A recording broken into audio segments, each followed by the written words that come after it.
순조는 친아들과 달 구경을 하다가 을 사와라 라고 시켰다는 기록도 남아있습니다. 안주예요, 안주. 아, 왔나요? 와, 이렇게 왔다고? 이렇게 왔다고요? 무슨... 세상의 모든 것들이 탄생한 이유를 밝혀드립니다. 저는 역사학자 김재현이고요. 본스토리 오늘의 주제는 배달입니다.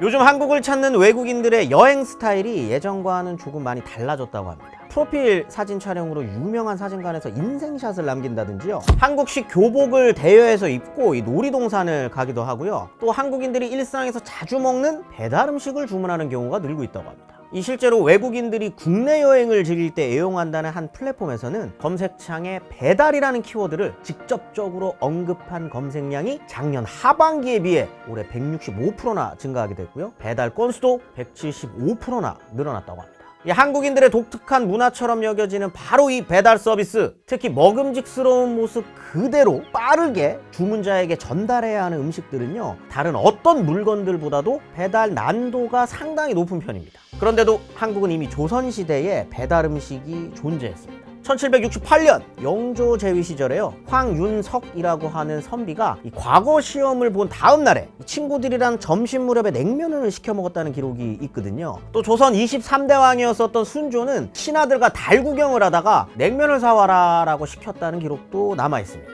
아무래도 냉면이라는 게 지금도 그렇지만 인기가 굉장히 많은 음식이잖아요. 근데 이거를 퍼지지 않게 어떻게 배달했을까는 우리가 이제 상상해 볼 수 있는 거겠죠? 아마도 육수와 면을 따로 해서 이렇게 배달하지 않았을까.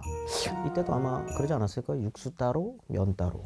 마치 간짜장처럼. 그런가 하면 뜨끈한 국물이 식지 않게 배달되는 경우도 있었습니다. 조선 후기에 효종갱이라는 음식이 해장국으로 인기가 굉장히 많았다고 하거든요. 오죽하면 새벽을 알리는 종소리가 들릴 때 먹는 탕이다 라고 해서 효종갱이라고 부릅니다. 보신 적 있으세요? 효종갱 이거? 전복도 들어가고 소고기도 들어가고 버섯 들어가가지고 몸에 좋을 것 같이 추정되는 음식들을 그냥 다 갖다 때려 넣은 그런 음식입니다. 아무튼 술 좀 마신다는 양반들 사이에서는 유명했던 이 효종갱 맛집이 하나가 있었는데요. 문제는 거기서부터 이 사대문 안까지의 거리가 대략 28km 정도인데요, 아무리 빨리 간다고 해도 성인 걸음으로는 최소한 7시간 가까이 걸렸다고 합니다. 그런데도 이른 아침 배달된 효종갱은 너무나도 따뜻해서 해장에 아주 그만이었다고 합니다. 비법은 국을 온기에 넣고 그걸 소미불로 동여매서 최대한 보온을 유지하면서 이동한 덕분이라고 전해집니다. 오히려 이거는 음식의 진심이었다기보다는 술의 해장국이 아니라 안주예요, 안주. 이런 음식 배달 문화는 전화가 보급되면서 더욱 빠르게 발전했습니다. 하지만 1970년대까지만 해도 일반 가정집에서 음식을 배달해 먹는다는 건 누구나 부담 없이 이용할 수 있는 서비스는 아니었습니다. 전화기는 사실 그때까지만 해도 사치품이었으니까 말이죠. 대신 근로자들이 많은 관공서나 기업 그리고 각종 사업체에서 밥 먹는 시간도 알뜰하게 쓰기 위해 식사를 일터까지 배달시키고는 했거든요. 특히 도심에서는 점심때만 되면 이 식당에서 밥 쟁반을 머리에 이고 사무실로 배달 가는 사람들의 모습을 흔히 볼 수 있었습니다. 또 중식당에서는 나무로 된 배달통을 사용하곤 해서요, 자전거로 음식을 배달하는 것이 흔한 풍경이었습니다. 이 나무 배달통이 상당히 무겁기도 했고 음식물이 새면 닦아내기가 힘들기도 했었거든요. 그러다 보니까 1970년대에 이걸 보완한 알루미늄 배달통이 탄생하게 됐습니다. 우리가 흔히 아는 철가방이 바로 이거죠. 혹시 90년대에 나온 이 CF 기억하시는 분들 계십니까? 짜장면 시키신 분! 미안한데 말이야! 내가 마라도를 옮겼어! 못 따라! 짜장면 시키신 분 모르세요 진짜? 한국 최남단인 마라도에서도 휴대전화가 잘 터진다는 걸 표현한 장면이긴 했는데, 동시에 대한민국 음식 배달은 어디든 간다는 이미지도 굳혀지게 됩니다. 실제로 이동통신의 발전으로 집이 아닌 야외에서도 배달 음식을 주문해 먹는 모습은 흔히 찾아볼 수 있게 됐기 때문입니다. 전화기가 보편화가 되고 휴대전화도 등장하면서요, 배달 서비스를 이용하는 사람들도 늘었지만 배달 문화에 큰 영향을 주는 사건도 있었습니다. 97년 IMF 사태의 여파로 하루아침에 직장을 잃은 사람들이 식당 창업으로 눈을 돌리게 된 겁니다. 이 실제로 일반 음식점에 대한 통계로만 봐도요, IMF 이후에 1년 만에 그 수가 무려 3만여 군데 이상으로 늘어난 것을 확인할 수 있습니다. 이 기껏해야 중국 음식이나 치킨 정도였었던 배달 음식의 가짓수도 이때 크게 늘어났거든요. 피자, 햄버거 같은 패스트푸드라든지 족발, 보쌈 같은 야식 메뉴도 등장하기 시작했습니다. 게다가 아파트나 다가구 주택 같은 주거 양식이 보편화되면서 배달 음식 홍보 경쟁도 치열했습니다. 사람들의 눈길이 닿는 곳곳에 전단지와 스티커가 난무하게 됐죠. 요거 알바해 보신 분들 없어요? 신마산에 있는 아파트의 전단지는 다 제가 뿌렸다고 생각하시면 됩니다. 그거 돌리고 그 받은 돈으로 치킨 사 먹고, 그러다가 2009년쯤엔 그야말로 디지털 혁명이라고 불리는 물건이 대거 쏟아져 나왔습니다. 바로 스마트폰의 등장이었습니다. 이때부터 독특한 아이디어를 발휘한 모바일 어플리케이션이 속속 등장하는데요. 배달에 대한 영역도 마찬가지였습니다. 초기에 등장했었던 배달 앱으로는 현재는 사라진 배달통, 그리고 지금도 국내 시장 점유율 1위를 유지하고 있는 배달의 민족이라는 앱이었습니다. 이 재밌는 사실은요, 당시에 이 어플을 만드는 회사가 이 우한 형제들이잖아요. 우한 형제들의 김봉진 창업자가 원래 만들려고 했던 건 스마트폰 내에서 사용할 수 있는 전화번호부 서비스였다고 합니다. 이게 무슨 말이냐면, 예전에는 사람 이름이나 상호명, 사는 지역 정도만 알면 전국에 있는 누구든 연락처를 알 수 있는 두꺼운 전화번호부를 사용했거든요. 모르시죠, 이것도? 알아요? 공중전화 박스에 항상 있었죠. 오, 그건 어떻게 걸지? 그리고 그때 옛날에는 찾아보고 우리 아빠 이름 있으면 그렇게 좋아했어요. 우리 집 있다! 그런데 유선전화의 휴대전화번호까지 전국의 모든 전화번호를 한 군데에 모으는 건 쉽지 않은 일이었습니다. 그래서 사람들이 일상적으로 번호를 많이 찾는 분야가 뭘까라고 찾아보던 중에 식사 시간이면 고민하게 되는 배달업계가 눈에 들어왔다고 합니다. 그래서 김봉진 창업자가요, 그날부터 골목 구석구석을 다니면서 배달 전단지들을 닥치는 대로 수집했다고 합니다.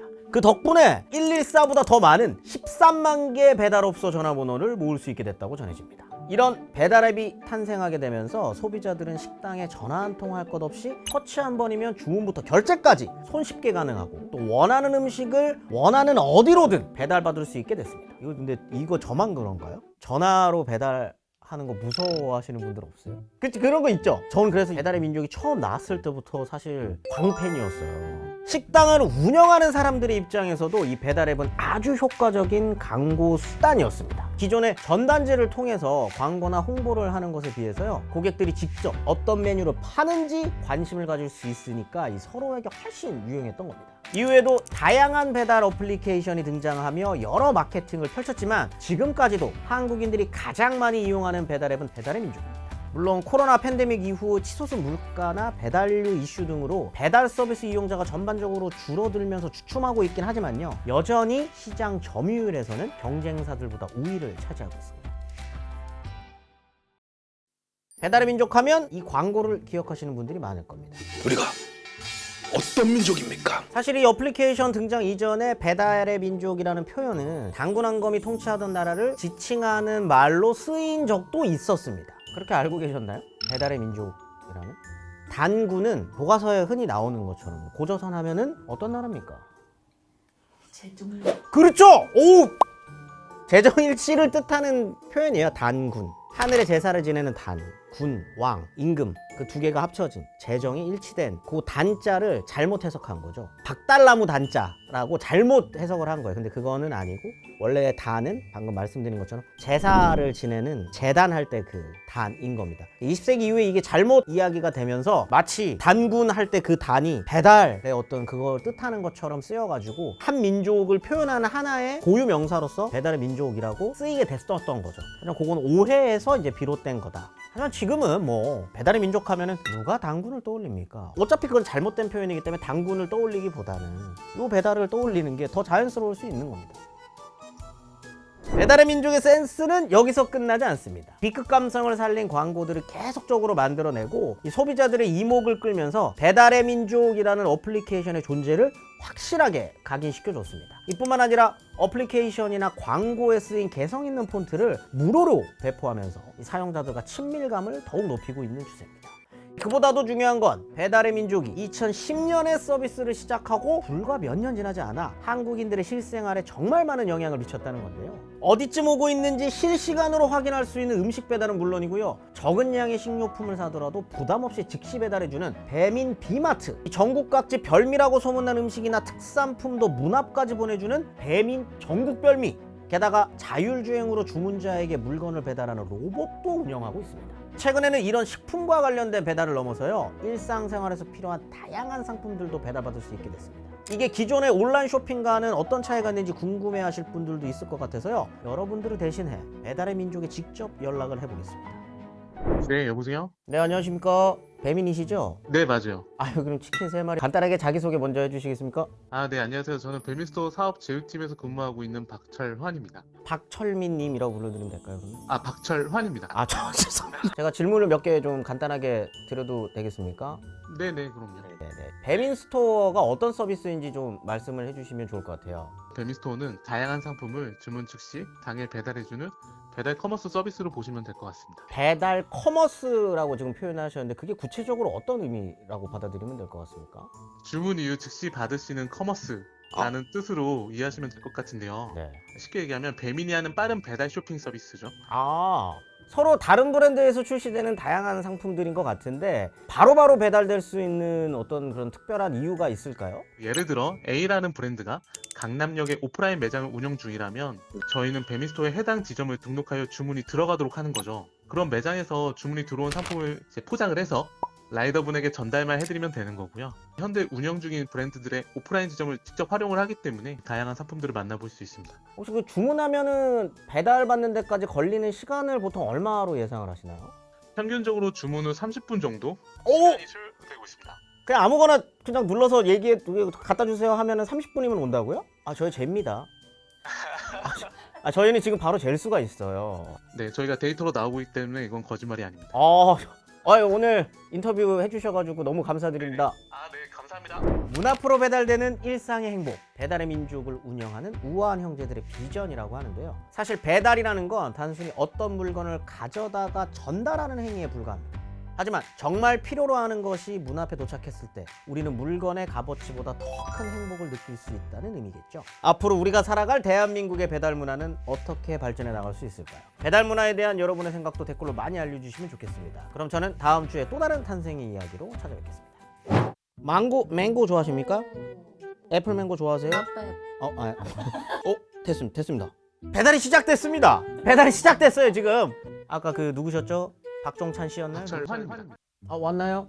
와. 이렇게 왔다고? 이렇게 왔다고요? 예물처럼 이렇게. 이거 풀러봐도. 한 번 더 있네요. 오! 내추럴 플룻.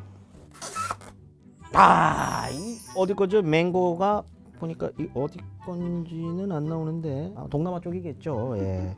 동남아에서 갔다 온. 차요. 진짜 만져봐요. 진짜로 좋네. 이거 좋네. 풍성한 한가위들 되시라고. 제가 이렇게 베푸는 사람이에요.